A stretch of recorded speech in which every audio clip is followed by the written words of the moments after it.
Hello everyone, आप सभी का इकोनॉमिक्स के रिवीजन क्लास 2 में स्वागत है। तो चलिए शुरू करते हैं।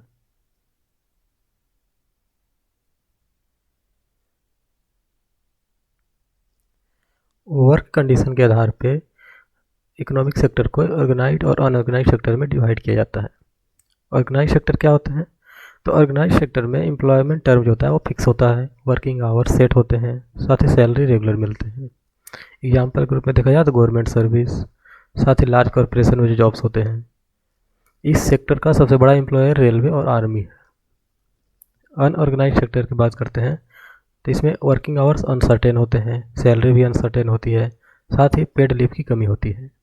इसके एग्जांपल देखा जाए तो private jobs, agriculture and small shops. इस सेक्टर का सबसे बड़ा एम्प्लॉयर टेक्सटाइल इंडस्ट्री है।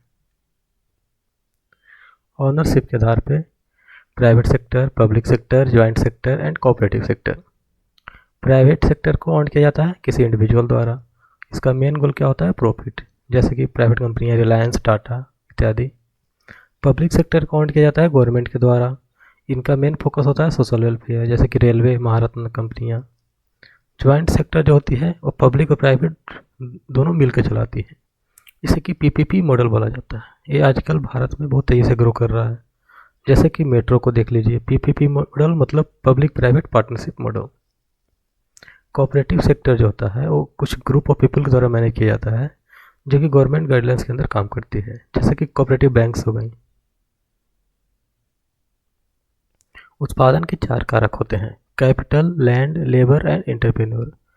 क्योंकि किसी भी चीज़ का उत्पादन करने के लिए उद्यमी का भी होना जरूरी है, पूंजी भी चाहिए, भूमि भी होना चाहिए, साथ ही श्रमिक भी रहना चाहिए। ऑनरशिप के आधार पर देखें तो कैपिटलिस्ट इकोनॉमी होती है, सोशलिस्ट इकोनॉमी, साथ ही मिक्स्ड इकोनॉमी। कैपिटलिस्ट इकोनॉमी में गवर्नमेंट का इंटरफेरेंस नहीं होता है। इसमें जो पूरा मार्केट है वो डिमांड एंड सप्लाई पे काम करती है। इसका एग्जाम्पल देखा जाए तो USA, Canada, Japan and Singapore.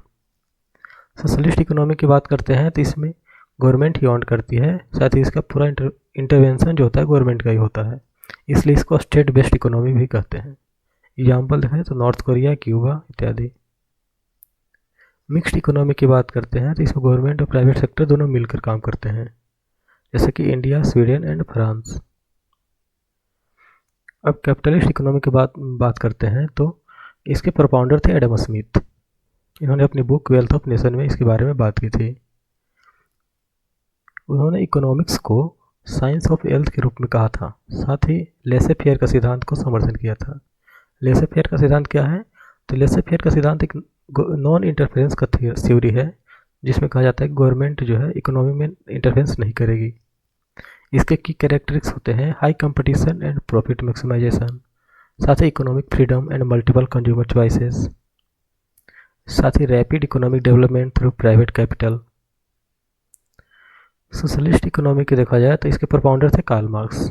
इन्होंने अपनी पुस्तक दास कैपिटल में लिखी थी। इनका मानना था कि प्रोडक्शन के जो भी फैक्टर है उस पर गवर्नमेंट का ऑनरशिप होना चाहिए, जिससे कि सोशल वेलफेयर एंड इक्वालिटी बढ़े। इसके कैरेक्टरिस्टिक्स होते हैं absence of market competition, centralised economic planning. इसमें जो होते हैं प्राइसेस वो गवर्नमेंट के द्वारा एडमिनिस्ट्रेट किए जाते हैं, न कि मार्केट के द्वारा। एग्जाम्पल के रूप में देख लीजिए Soviet union, Cuba, north Korea, Vietnam. Mixed economy में की बात करते हैं तो इसके प्रोपाउंडर थे जॉन मेनार्ड किन्स। इन्होंने अपनी पुस्तक the general theory of employment, interest and money में इसकी बात की थी, जो कि 1929 के ग्रेट डिप्रेशन के समय लिखी गई पुस्तक है। इस इकोनॉमी में पब्लिक और प्राइवेट दोनों एक साथ एग्जिस्ट करते हैं। इसके कैरेक्टरिस्टिक्स की बात किया जाए तो इसमें जो होता है प्रॉफिट एंड सोशल वेलफेयर दोनों पर फोकस किया जाता है, साथ ही economic planning and social justice पे भी फोकस करते हैं। एग्जाम्पल के रूप में इंडिया, पाकिस्तान एंड श्रीलंका इत्यादि। कुछ इकोनॉमिक टर्म्स की बात करते हैं तो ड्यूअल इकोनॉमी। ड्यूअल इकोनॉमी किसे कहते हैं? वैसा इकोनॉमी जो कि ट्रेडिशनल एंड मॉडर्न टेक्नोलॉजी दोनों को यूटिलाइज करता हो, उसे ड्यूअल इकोनॉमी कहते हैं, जैसे कि India. Parallel economy. Parallel economy तब क्रिएट होता है जब ब्लैक मनी बहुत ज़्यादा मात्रा में सर्कुलेट होने लगता है, जिससे कि क्या होता है गवर्नमेंट की मॉनेटरी पॉलिसी का इफेक्टिवनेस घट जाता है।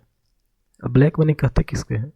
ब्लैक मनी उस मनी को कहते हैं जिस पे टैक्स न पेड किया गया हो तथा जिसके बारे में गवर्नमेंट को जानकारी न हो। बस आज के लिए इतना ही। ऐसे ही मैं छोटे छोटे वीडियो लाता रहूँगा, तो प्लीज़ चैनल को सब्सक्राइब कर लीजिए। Thank you.